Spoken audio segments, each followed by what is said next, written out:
3장 1절에서 10절까지 보겠습니다. 사도행전 3장 1절에서 10절까지 보겠습니다. 제9시 기도 시간에 베드로와 요한이 성전에 올라갈새 나면서 못 걷게 된 이를 사람들이 메고 오니 이는 성전에 들어가는 사람들에게 구걸하기 위하여 날마다 미문이라는 성전 문에 두는 자라. 그가 베드로와 요한이 성전에 들어가려 함을 보고 구고하거늘 베드로와 요한과 더불어 주목하여 이르되 우리를 보라 하니 그가 그들에게서 무엇을 얻을까 하여 바라보거늘 베드로가 이르되 은과 금은 내게 없거니와 내게 있는 이것을 내게 주노니 나서는 예수 그리스도의 이름으로 일어나 걸으라 하고 오른손을 잡아 일으키니 발과 발목에 곧 힘을 얻고 뛰어 서서 걸으며 그들과 함께 성전으로 들어가면서 걷기도 하고 뛰기도 하며 하나님을 찬송하니 모든 백성이 다 그 걷는 것과 하나님을 찬송함을 보고 그가 본래 성전 미문에 앉아 구걸하던 사람인 줄 알고 그에게 일어난 일로 인하여 심히 놀랍게 여기며 놀라니라. 아멘. 여러분과 예수 믿으면서 좀 이제 믿음이 이렇게 올라간 것 같고 좀 변화된 것 같은데 막상 어려움이 오고 그러면 다시 믿음이 약해지고 다시 좀 옛날로 좀 돌아가는 것 같고 그럴 때가 있습니다. 우리 교회에서 믿음을 심어지기 위해서 말씀을 강조하고 성경 공부도 하고 훈련도 받고 훈련도 시키고 그래서 믿음이 올라간 줄 알았는데 변화가 된 줄 알았는데 또 시간이 좀 지나면 다시 또 옛날로 돌아가고 또 원점이 되어버리고 그래서 이제 그건 사실 우리의 고민만이 아니고 제자들도 마찬가지였습니다. 제자들도요 믿음이 좀 이제 들어간 줄 알고 예수님께서 믿음이 올라간 줄 알았는데 또 금방 얼마 지나지 않아서 실망해버리고 실패하고 낙심해버리고 근데 그런 이제 제자들이 어느 한 사건을 통해서 완전히 믿음이 그냥 달라져 버리는 인생이 완전히 바꿔져 버리는 그 사건의 기준이 언제인가 하면 사도행전 2장이에요. 2장. 그 마가다락방에서 120명 기도하고 했을 때 성령의 은혜를 받고 성령 충만을 받고 나서 오늘 본문에서 베드로와 요한이 많이 달라진 사람이 됐어요. 완전히 달라졌어요. 베드로가 이전에는 믿음이 좋았다가 또 믿음이 막 그냥 내려갔다가 의심이 생겼다가 오락가락 했잖아요. 근데 베드로가요 사도행전 2장에서 성령의 은혜를 받고 나서 베드로는 그때부터는 완전 딴 사람이에요. 딴 베드로예요. 이거 왜 그런가 하면요 하나님이 인간을 만드실 때 영적 존재를 만드셨어요. 그래서 사람이 변화되려면요 내가 막 이 방법 써봤다 저 방법 써봤다 그래서 변화되는 게 아니에요. 믿음이 생긴 줄 알았는데 얼마 시간이 안 지나면 조금 환경이 바뀌면 믿음이 없는 사람처럼 돼버려요. 하나님이 여러분과 저에게 우리를 변화시키기 위해서 하신 일은 무엇인가 하면 성령을 보내주셨다고 하는 거예요.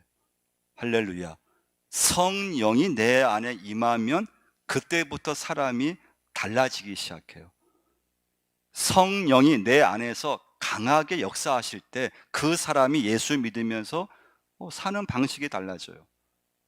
취향이 달라지기 시작해요. 그 전까지는 좋아하는 취향이 있었어요. 근데 성령께서 강하게 그 사람을 붙잡아 주시고 나서 생각이 달라지고 그럼 뭐가 달라지느냐 이거예요. 오늘 1절 말씀 보시면요 제9시 같이 한번 읽어볼까요? 제9시 기도 시간에 베드로와 요한이 성전에 올라갈새 베드로와 요한이 성전에 올라갈새 성령 충만을 받은 사람들의 공통점 성전 중심이 된다는 거예요. 신약으로 오면 교회 중심 교회는 결국 예수 그리스도시잖아요. 그래서 성령을 받은 사람들은 교회를 좋아하게 되어 있어요. 교회를 가까이 하게 되어 있어요. 그러면 성경에 보시면 다윗도 그랬고 사무엘도 그랬고 베드로도 마찬가지예요. 성령을 받고 나서 달라진 게 뭐냐? 교회를 좋아하게 되고 성전을 가까이 하고 예배를 가까이 하고 그래서 여러분 우리 믿음이 약해지면은 나타나는 현상이 뭔가 하면요 멀어진다는 거예요. 하나님과 멀어져요. 교회가 멀어지게 되어 있어요. 예배가 멀어져요. 근데 성령이 충만하게 되면은 교회를 자주 찾고 자주 나오고 이렇게 되어 있습니다. 두 번째 특징이 뭔가 하면요. 오늘 이제 1절 말씀 보시면 제9시 기도 시간에 베드로와 요한이 성전에 올라가시는 말씀 있잖아요. 두 번째, 성령 받은 사람의 특징이 뭐냐? 기도하는 사람이 된다는 거예요. 성령께서 기도의 마음을 이렇게 부어주세요. 제9시는 요즘으로 하면은 오후 3시를 말해요. 근데 여러분 그 복음서 읽어보시면, 물론 복음서는 예수님 중심의 기록이지만 베드로가 기도했다는 기록이 거의 없어요. 한 번도 없을 거예요. 근데 베드로가 성령 받고 나서 달라진 게 뭐냐? 기도하기 시작했다는 거예요. 규칙적으로 기도하기 시작했어요. 여러분 유대인들은요, 이 당시에 오전 9시, 정오 12시, 오후 3시면 하루에 3번은 반드시 기도를 해야 됐어요. 어디 있든지 간에. 그러니까 베드로는요, 성령을 받고 나서 달라진 게 뭐냐? 저는 기도하지 않았어요. 기도할 마음이 없었어요. 그런데 기도하기 시작해요. 규칙적으로 기도하기 시작해요. 시간을 정해놓고 기도하기 시작해요.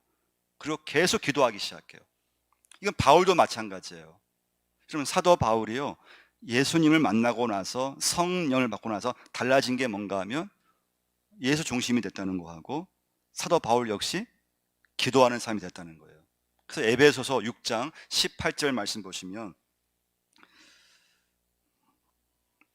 모든 기도와 간구를 하되 항상 성령 안에서 기도하고 이를 위하여 깨어 구하기를 항상 힘쓰며 여러 성도를 위하여 구하니라는 말씀이 있어요. 바울이 성령 받고 나서 달라진 게 뭐냐? 성령 안에서 항상 기도하기를 힘쓰게 됐어요. 그럼 다윗도 보면 평생 다윗도 기도하는 사람이었어요. 오늘 본문에 보시면요, 안진뱅이가 일어나는 기적이 일어나잖아요. 근데 하나님이 그 시대에 여러 사람이 있었잖아요. 근데 베드로와 요한을 쓰셔가지고 그 안진뱅이를 고쳐주신 거예요. 그러니까 기도라고 하는 것은 능력인데, 하나님은 기도하는 사람을 통해서 하나님이 하시고자 하는 일을 예비하셨다가 때가 되었을 때 그 시대마다 기도의 삶을 통해서 하나님의 역사를 이루시는 걸 볼 수가 있어요. 그게 베드로와 요한이었던 거예요. 그래서 여러분과 저는 기도를 계속 할 수 있어야 돼요. 꾸준히 하셔야 돼요. 그러면 하나님께서 어떤 기적을 기도하는 삶을 통해서 예비하셨다가 어떤 사건을, 어떤 역사를 반드시 이루시게 되어 있어요. 근데 우리 본문에 보시면 누가 기도를 하는가 하면 베드로와 요한이에요. 혼자 한 게 아니에요. 베드로와 요한이 기도의 동지가 되고 동역자가 되어서 성전에 올라갔잖아요. 근데 사실 여러분, 베드로와 요한이 옛날 같으면 함께 이렇게 친해지기 어려운 관계예요. 베드로는요, 성격이 좀 와일드해요. 좀 남성적이에요. 좀 외향적인 성격이에요. 베드로의 성격은요. 근데 요한의 성격은 좀 내성적이고 좀 여성적이고 말이 없는 좀 조용한 스타일이에요. 그러니까 맞지 않잖아요. 예전 같으면 베드로가 요한과 함께 할 수 없었어요. 참 중요한 건 뭔가 하면요, 여러분, 성령 충만을 받은 사람의 특징이 뭐냐? 모든 사람과 원만하게 지낸다는 거예요. 여러분, 우리 사람들 중에는 나랑 잘 맞는 사람도 있고 나랑 맞지 않는 사람도 있어요. 근데 성령이 받기 전에는 이게 굉장히 좀 강해요. 분명해요. 나랑 좀 친한 사람은 그냥 뭐 즐겁고 그냥 만나면 반갑고, 좀 나랑 좀 이게 왠지 맞지 않는 사람을 만나면은 별로 이렇게 좀 가까이도 싫고 같이 일하기도 어렵고, 봉사하다가 좀 마음 맞지 않으면 우리는 그냥 좀 틀어지잖아요. 안 만나면 그만이고, 같이 저 사람은 내가 같이 봉사 안 하면 그만이고, 그렇잖아요. 근데 여러분, 그건 성령 받기 이전에 우리의 모습이에요. 근데 성령을 받고 나서 성령 충만한 성도의 특징이 뭔가 하면, 예전 같으면 좀 까칠하고, 예전 같으면 나랑 맞지 않으면 그냥 뭐 무시해버리고, 근데 성령을 받고 나면요, 그게 마음이 밝아지기 시작해요. 까칠한 사람과도 그냥 원만히 관계 맺게 돼 있어요. 예. 할렐루야. 나랑 맞지 않는 사람, 예전 같으면 그냥 뭐 관계 맺기 힘들었을 거예요. 같이 봉사하기 힘들었을 거예요. 근데 성령 충만하잖아요. 그냥 그걸 그냥 무던하게 받아들이기 시작해요. 그래서 교회 공동체가 성령 충만을 받으면, 충만하면은 그 분위기가 달라지는 거예요. 그래 달라지는 거예요. 성격이 좋아서 함께하는 게 아니에요. 성격이 내가 좋아서 참는 게 아니에요. 성령께서 나와 함께 하셨을 때 그 사람에 대해서 좀 내가 관용하고 이해하고 그냥 넘어가고, 그래서 관계를 원만하게 맺어가기 시작해요.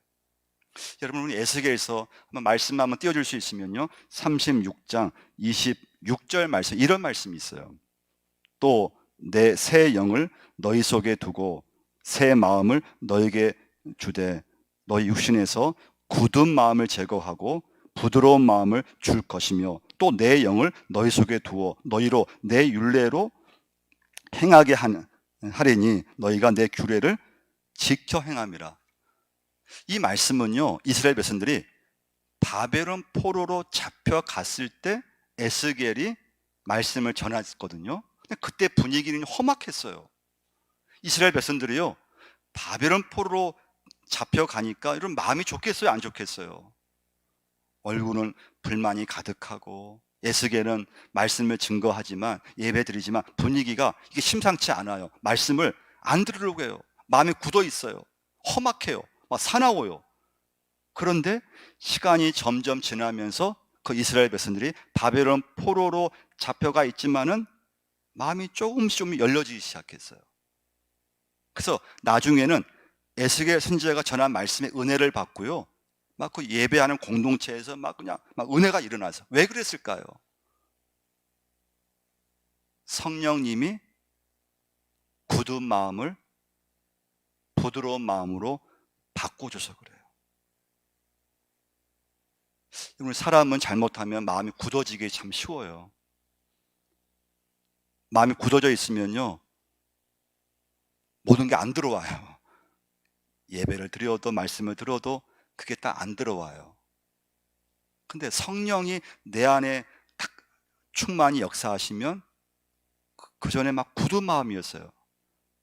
그런데 굳은 마음을 제거해 버리시고 부드러운 마음을 내 안에 주시기 때문에, 그 전까지는 좀 까칠한 사람들, 나랑 좀 맞지 않으면 그냥 뭐 분명히 바로 그냥 내쳐버리고 안 만나려고 하고 그랬는데, 이상하게 성령의 은혜를 받고 나서는 그 사람 대해서 기도하게 되고, 별거 아닌 것처럼 넘어가게 되고, 관계를 맺게 되고.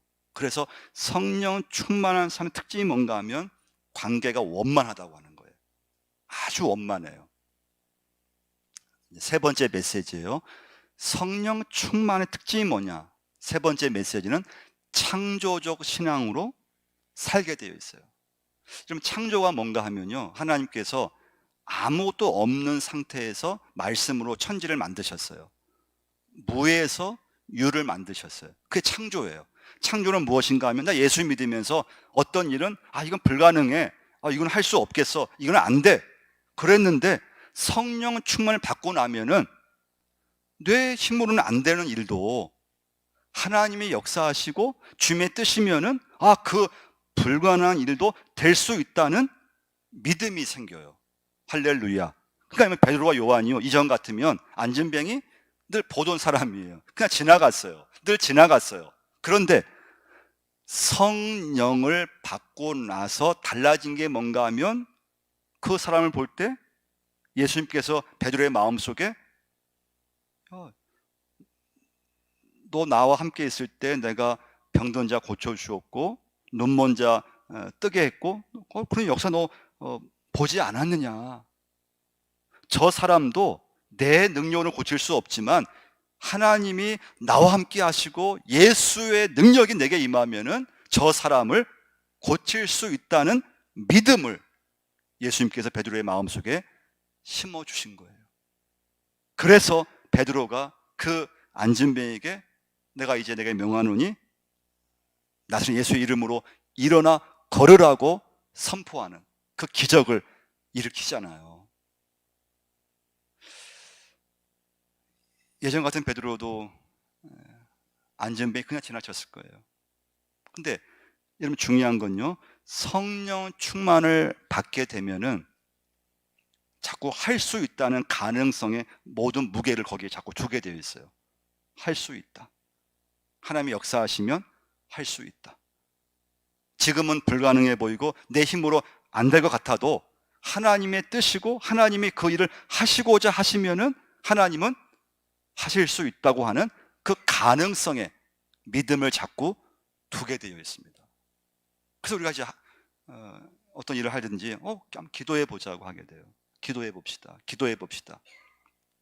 근데 여러분, 이 안진뱅이가 근데 원한 것은 뭐였을까요? 돈이었어요. 이 안진뱅이가 처음 원했던 것은 자기가 일어나는 게 아니에요. 안진뱅이는 처음부터 끝까지 돈을 구걸했어요. 돈을 요구했어요. 이 안진뱅이는 원래 태어나면서부터 안진뱅이 장애로 태어났어요. 그렇게 40년간 살아왔어요. 이 안진뱅이가 항상 원한 것은 돈이었어요. 근데 베드로가 뭐라고 했습니까? 은과 금은 내게 없거니와 나사렛 예수 그리스도의 이름으로 일어나 걸으라 하고. 이 말씀의 중요한 건요, 교회가 어떤 곳인가예요. 교회는 은과 금을 이야기하는 곳이 아니에요. 여러분, 세상에서는요 모든 게 은과 금에 관한 얘기예요. 다 돈 얘기예요. 돈 얘기. 어느 날부터 교회도 돈 얘기를 하기 시작했어요. 땅 얘기를 하기 시작했어요. 교인들 어느 날 어느 순간부터 돈 얘기를 하기 시작해요.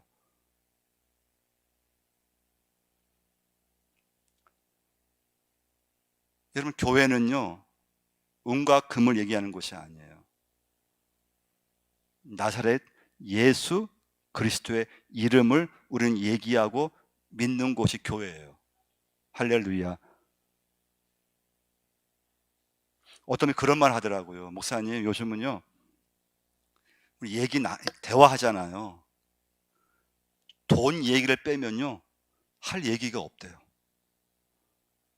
요즘 사람들은요 돈 얘기를 빼잖아요. 할 얘기가 없다는 거예요.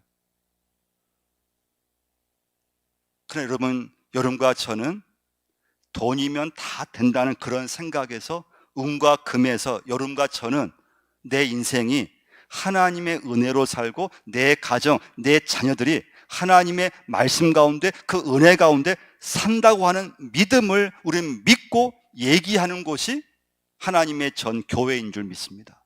그게 믿음이에요. 그 믿음은 성령께서 내 안에 계셔서 나를 변화시켰을 때 사는 방식이 달라지고 생각이 달라지고 그러면서 돈이면 다 된다가 아니고 정말 하나님이 내 안에 계셔서 하나님이 계셔야 다 된다고 하는 믿음을 갖기 시작해요. 그 믿음이 없으면 여러분과 저는요 절대 믿음을 살 수가 없어요. 변화도 안 돼요. 그래서 여러분과 저는 이 시간부터 성령님이 내 마음과 생각을 정말 붙잡아 주셔야 돼요. 그래서 교회 오는 것이요 기쁘셔야 돼요. 일주일 시간 중에서 여러분 이 시간에 오는 것이 내 인생에서 가장 기쁘고 가장 복되고 할렐루야. 교회 오는 것이 그냥 마지못해서 어떻게 억지로 1시간 오는 것이 아니고 성령께서 내 마음을 주장하시어서 역사하시어서 내 인생을 하나님의 마음에 예배 내 마음을 두게 하시고 거기서 기쁨을 갖게 하시고 내 인생의 의미와 행복을 다른 데서 은과 금에서 찾는 것이 아니고 하나님 안에서 찾고 말씀 안에서 내 인생을 찾고 그때 그 사람이 예수 믿으면서 완전히 달라지는 거예요. 오늘 말씀 7절, 8절 한번 보시면요. 8절, 9절 한번 읽어보겠습니다. 뛰어서서 걸으며 그들과 함께 성전으로 들어가면서 걷기도 하고 뛰기도 하며 하나님을 찬송하니 모든 백성이 그 걷는 것과 하나님을 찬송함을 보고 놀랐다고 했어요. 이 안진뱅이가 원했던 것은 돈이었어요. 근데 베드로와 요한은 그 안진뱅이를 일으켰어요. 예수 그리스도의 이름을 그에게 주었어요. 그가 달라진 게 뭡니까? 변화의 결과가 뭡니까? 8절 말씀처럼 뛰어서서 걸으며 그들과 함께 성전으로 들어가면 걷기도 하고 뛰기도 하며 하나님을 찬송하니, 이 말씀이요 헬라어로 하면은 현재 진행형이에요. 현재 진행형. 한 번 뛰었다가 한 번 그냥 찬송하고 끝이 아니에요. 계속 베드로와 요한과 함께 계속 뛰면서 기뻐하면서 즐거워하면서 또 성전에 들어가서 또 하나님 앞에 감사하면서 또 뛰면서 기뻐하면서 찬송하고 계속 하나님을 예배하고 경배하며 하나님께 이름을 높이고 그를 찬송하고. 여러분, 이 모습이 교회예요. 여러분과 저의 모습이 되어야 될 줄 믿습니다. 이건 인간의 힘으로 되는 것이 아니에요. 성령께서 여러분과 저의 믿음을, 우리의 생각을, 내 마음을 붙잡아 주셨을 때 그 성령의 힘으로 여러분과 제가 믿음 가운데 살아갈 수가 있어요. 기도할 수가 있어요. 변화될 수가 있는 거예요. 은과 금이 전부가 아님을 선포할 수 있고 그 믿음으로 이 땅에서 살아갈 수가 있습니다. 우리 한번 이 시간 같이 한번 기도하실 때, 하나님 그런 믿음을 달라고, 성령님 나를 변화시켜 주옵소서. 예수를 믿고 완전히 하나님 사는 방식이 달라지고 생각이 달라지고 교회 중심으로, 예수 중심으로 살게 하시고 꾸준히 하나님 기도하게 하시고 은과 금이 아니고 하나님 앞에 모든 가능성을 둘 수 있는 믿음을 주시라고 우리 한번 같이 한번 기도하겠습니다. 하나님 아버지, 오늘도 말씀 앞에 서게 하심을 감사합니다. 성령님이여 내 안에 계시어서 충만케 하셔서 나를 아버지 완전히 변화시켜 주옵소서. 사는 방식이 달라지게 하시고 우리의 생각이 완전히 달라지게 하시고 우리의 속 체질이 완전히 변화될 수 있게 하나님 아버지 역사하여 주옵소서. 하나님 가능성에 하나님 마음을 두게 하시고, 불가능한 것이 있습니까? 어려운 것이 있습니까? 그래 하나님, 하나님의 뜻이면은 하나님 가능함을 믿게 하여 주옵시고 꾸준히 하나님 앞에 기도하게 하셔서 하나님 계속 꾸준히 규칙적으로 하나님 예수 이름으로 기도할 수 있게 역사하여 주옵소서. 은과 금으로 되는 것이 아니고 하나님 모든 것이 예수 그리스도의 이름의 그 능력으로 하나님 구원이 임하고 믿음이 이루어지고 우리 인생이 하나님 이루어지는 줄 믿습니다. 그 하나님 앞에 내 마음을 두게 하시고 예수 이름으로 뛰게 하시고 예수 이름으로 살게 하시고 예수 이름으로 하나님 우리 가정을 이끌어갈 수 있게 도와주옵소서. 하나님 감사합니다. 오늘 아버지 저들을 붙잡아 주시고 하나님 말씀 앞에 하나님 결단하게 하시고 성령님께서 우리의 심령 속에 충만케 하셔서 우리를 아버지 완전히 하나님 다른 사람으로, 믿음의 사람으로 변화시켜 주옵소서. 사는 방식이 예수 중심으로 사는 사람으로 달라지게 하시고 우리의 생각이, 우리의 말하는 것이 달라지게 하셔서 하나님 꾸준히 하나님 앞에 기도하게 하시고 어떤 하나님 내 힘으로 안 되는 일도 불가능해 보여도 하나님께서 역사하시면 될 수 있다는 믿음을, 그런 소망을 가질 수 있게 역사하여 주옵소서. 은과 금이 하나님 우리 인생에서 하나님 정말 중요하지만은 더 중요한 분이 하나님이시고 더 중요하신 분이 예수 그리스도이심을, 예수님의 그 이름의 능력이 하나님 우리 안에 임할 수 있게 역사하여 주옵소서. 예수님의 이름으로 기도드리옵나이다. 찬송 109